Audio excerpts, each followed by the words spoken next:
All right, we've got the engine kind of mocked up here, right? We've got a two-piece intake on it, an exhaust manifold, T2 turbo. And I've done this many times, you know, the AN lines and that, but I want to show you guys how I do it. And right now I kind of am mocking up the basic setup, right? Let me just show you that real quickly. We got the MPT plug in the head, no big deal, that's going to be there anyway on most of your cars. 6AN coming into the water box here, and that comes off the back of the turbo where I've got a 90-degree 6AN fitting and then a 3/8 MPT to 6AN adapter there. So that's the coolant return to the head. Coming out of the bottom of the head, and this is only because I do not have a good condition stock piece to do this. It's 3/4 NPT here at the water box. I did a 3/4 to 1/2 inch reducer, 1/2 inch NPT to 10AN line that comes off 90-degree. That'll come out and that'll go to the heat. Over here, and actually probably easiest to see it down here, I've got a 1/8 inch MPT to 4AN 90-degree adapter, and then that goes to a PTFE style AN fitting there.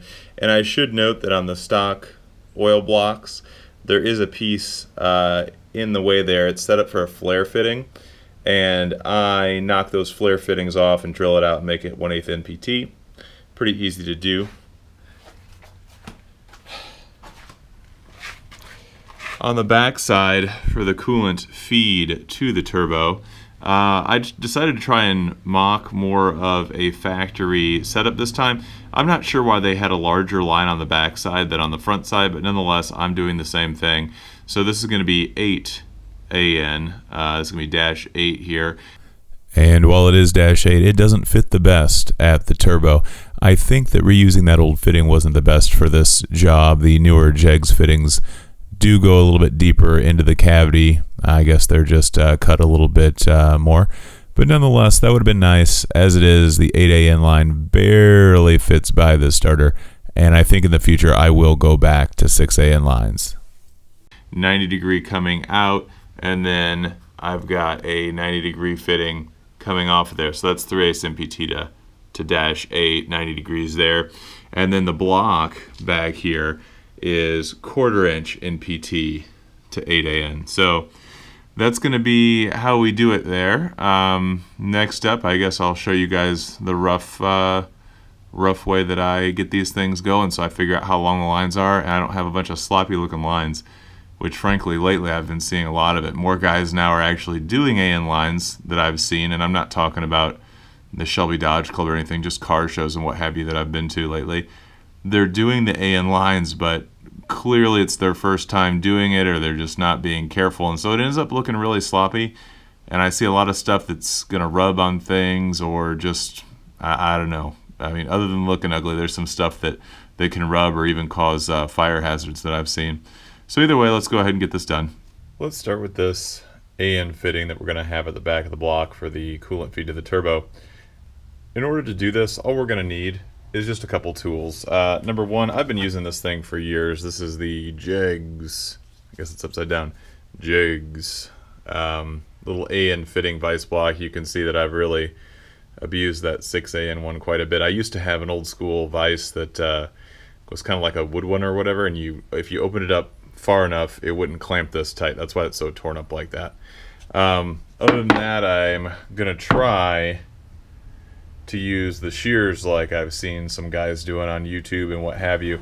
I'll be honest, I've pre-cut a couple hoses with this thing, and I've found a lot of this where it doesn't want to cut that last little bit that's at the very top, and it kind of pulls on the threads. Now I will say about this, I went kind of cheap and got the one from speedway.com because it's like 19 bucks, but man alive, by the time you ship it, you save yourself like 10 bucks. If the one from Jegs actually works, or Summit, or whoever you buy from, I don't buy from Summit because I still hate them, but nonetheless, if the other ones work, use those. The one from Speedway frankly sucks. I've sharpened it, oiled it, tightened it down a little. None of that seems to be helping. The best I've gotten so far is I'll make a partial cut and rotate it, and then make the rest of the cut, and then it actually comes off really nice. Now, time-wise, that's definitely better than what I was doing before, which was a cutoff wheel. But at the end of the day, why not just spend the $10 if it's actually going to work that much better? So anyway, let's go ahead and get started on this. The first one's going to be a freebie because it comes pre-cut when you buy it. So it's nice clean edge, so I just stuff it right in there. All right, 8AN hose coming out of the package here.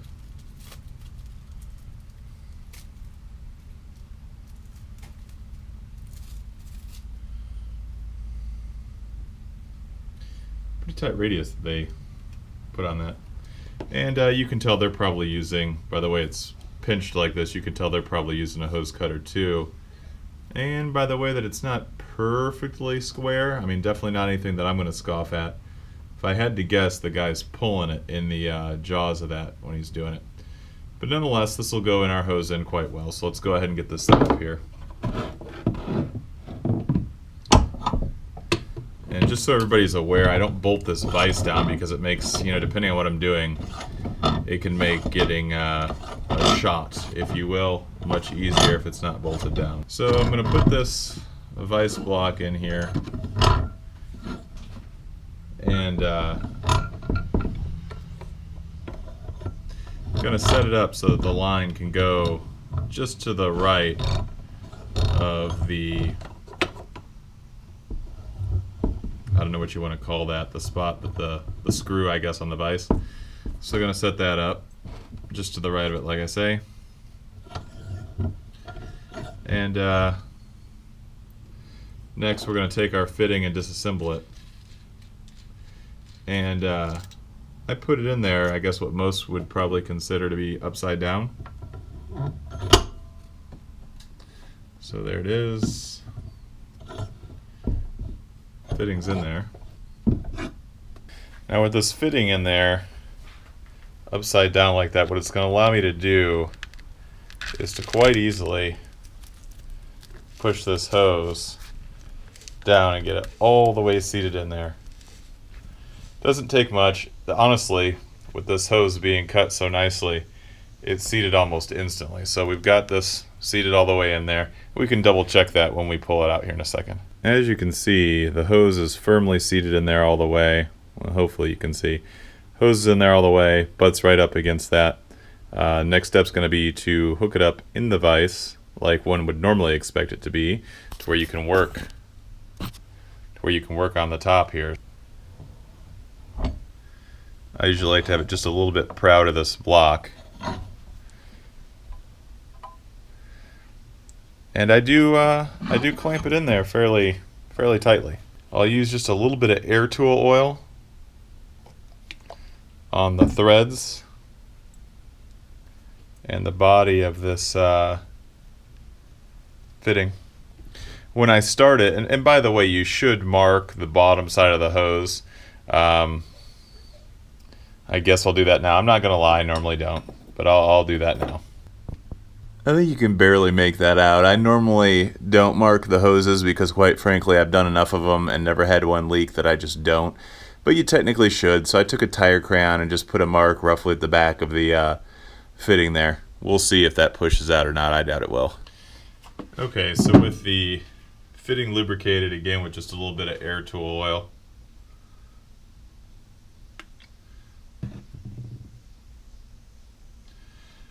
I like to just hold the hose in there so that when I start it, there's no chance it'll push back out.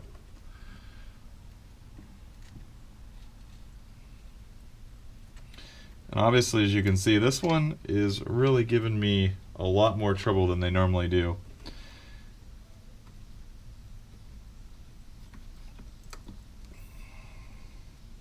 Normally, for me, it's a little bit easier to get them started here, to be honest.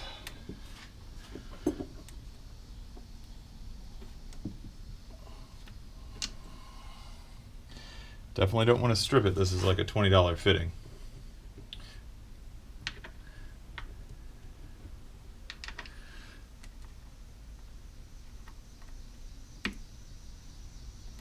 Sometimes doing the old turn it backwards until you can feel it click method works well. It's kind of a good one to show you guys because, again, I haven't had one give me this much trouble in forever. Here's the problem I have with the AN wrenches. This is an XRP wrench, and it doesn't fit this one at all, so we'll have to suck it up and just use a steel wrench. I'll bust out the stubby wrench here. It's a 1-inch wrench required for this. That's a doozy. And when you feel it kind of bottom out there, that's going to be it. And we should have one side of our hose done. Again, this was the quote easy side because of the fact that we got the freebie on that deal. This is one reason I don't really mark the hoses. You can only get so close to the darn things anyway, at least with what I ever use. So that tire crayon stuck right up there. I mean, that didn't move at all, but again, you can see a little bit of a gap there. So we know that if it moved, it didn't move much, but again, I don't believe it did. So good to go. One end of the hose installed. You can, of course, pressure test these. They sell kits where you can pressure test them. I've never done that. Never had a leak, so good times. This is a portion of the program where I'll generally devote quite a bit of time and effort trying to make sure that everything's perfect. Don't forget that the first 1/4 inch or so of this red fitting coming off the black part, that doesn't have hose in it, right? That's the blocker section. So you need to take that into account when you're picking how much hose you need. Of course, this is why I mock them up, because when you're doing this,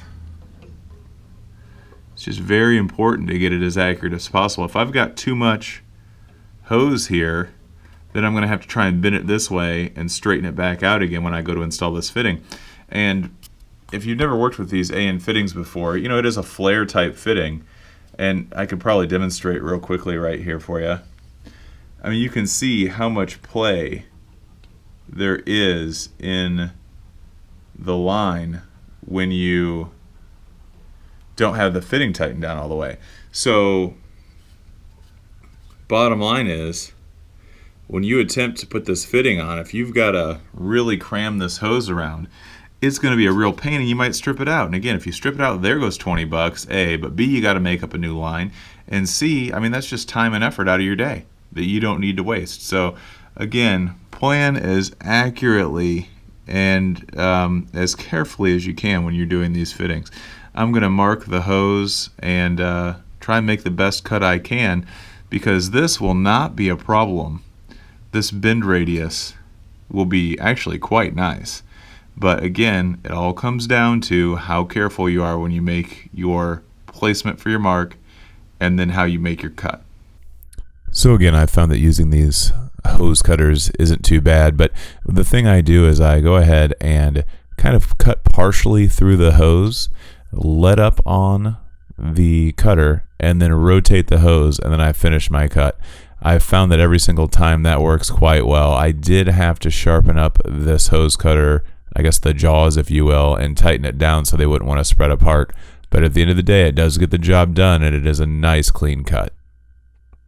Okay, here it is straight out of the cutter, and you can see it does mush them a little bit there, which isn't a big deal if you just simply give her a little bend like that.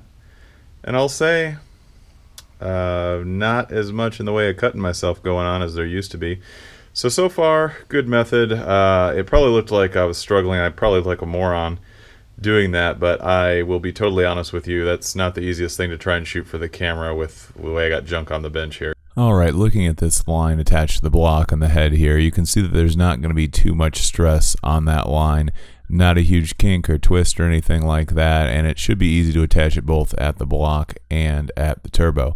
Now, one problem, again, that I've already stated in the video with this is that you've got a situation where this older fitting I'm using keeps that fitting at the turbo way farther out than it probably should be, and as a result the starter barely clears out of there.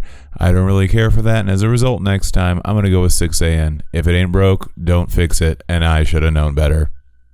Okay, this is the next style of line that we're going to be using here today, and it looks really small, and it is. I should actually get some comparison for this, but nonetheless, this is actually 4AN right here, but it is, I'm not sure how well you can see it, it is PTFE hose. So PTFE is the non-trademark name for Teflon. So it's a Teflon hose with a steel outer braid, and it's 4AN. Let's look at the fitting real fast and see how that varies. Okay, let's look at how this fitting varies from a normal AN fitting. We've kind of seen the other ones. This has got a little ferrule in it, and the interior of the hose actually butts up against this with the ferrule on it, and then you clamp it down. So it's basically just a compression fitting, but these are rated for some pretty high PSI depending on what application you're looking at. So nonetheless, there's our fitting. Let's go ahead and get down to it. Okay, now where one of the big differences between the regular rubber line and this stuff is you have to fray the hose some, because you need to be able to slip that ferrule on there. So once you cut it, use your taper or whatever, that's great. But now I'm going to need to take a little screwdriver and kind of peel this back some in an effort to work the ferrule down there. They probably make a tool for this, but I just use a little screwdriver to very gently fray the braid out.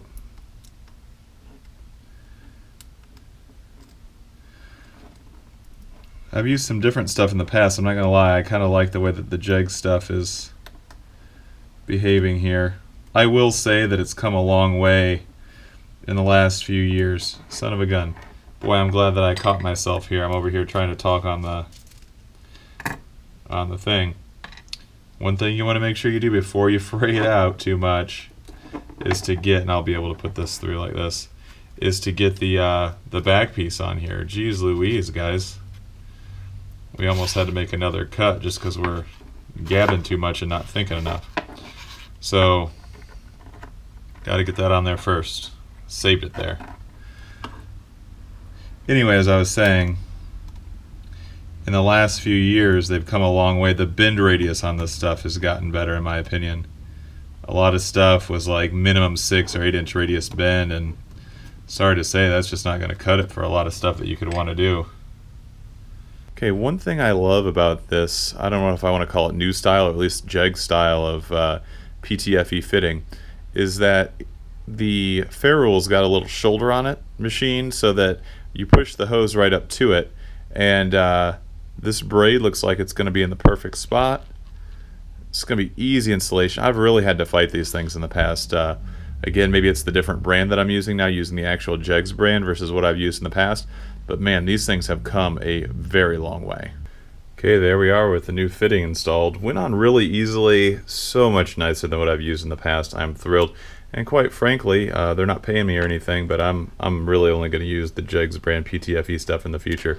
I mean, this is essentially an oil line that'll never swell, never burst, never whatever. I mean, this is going to be really great. I mean, for running it to the turbo, I mean, when you're talking about you've got a fitting go bad or anything fail that you're out, you know, $1,000 or more, definitely something to look into. And honestly, I feel a lot more comfortable having this on a car for years on end. So same deal as with the coolant lines. I'm going to go over there and test fit it and see how much length we're going to need for the next piece. Alright, we cut the other end of the hose with the hose cutters just like we did the regular rubber hose and install the line. This all went super well. I was really impressed with this line from Jegs, and I'll tell you right now, if they can keep somehow improving on that bend radius, I will definitely be buying some more of these hoses and probably doing away with more of the rubber lines. Okay, here's the finished product. Cut it with the cutters that I used for the regular AN lines. I'll be honest with you, I didn't like really either end of this going in the vice block thing, but both sides felt like they weren't moving out. No big deal, so should hold just fine. Really pleased with it. Let's go ahead and get it on the car, well, on the block. Here we come out of the block for the oil distribution, go around the side of the head and back onto the turbo from on top it looks a little lopsided and sloppy, but let me see if I can hold the camera and do this. When you kind of use a couple clamps to keep it in place there, it tucks nicely against the head and what have you. It's also just long enough to give me a couple options if I wanted to have it down here or come up above. On both sides you can kind of see that depending on which way you want to go, you've got those options. Okay, spin it all the way out there. You know, depending on how you orient, and I left this purposely loose, depending on how you orient the oil distribution block and a few other things, it's really going to affect how this oil line lays in there. But I think I'm going to keep it tucked nice and tight to the head, stop it from rubbing on anything else, and it'll look good. All right, so I want to give you guys a few photos of this. Here's the completed unit at the head. My wife wanted something a little bit fancier, so I went ahead and did that. Getting ready to pull the head because I've got a leaking head gasket, but nonetheless, there it is. I've got the little restraints for the lines off of there. They're not really being held down right now, closer to the head as I normally do. But either way, that's the final product. She wanted something a little showier for car shows, whatever. And you do what she says when it's her car. But outside of that, good to go. Final product, and you guys can make them up however you choose, but I wanted to show you my process and the final product. Thanks for watching.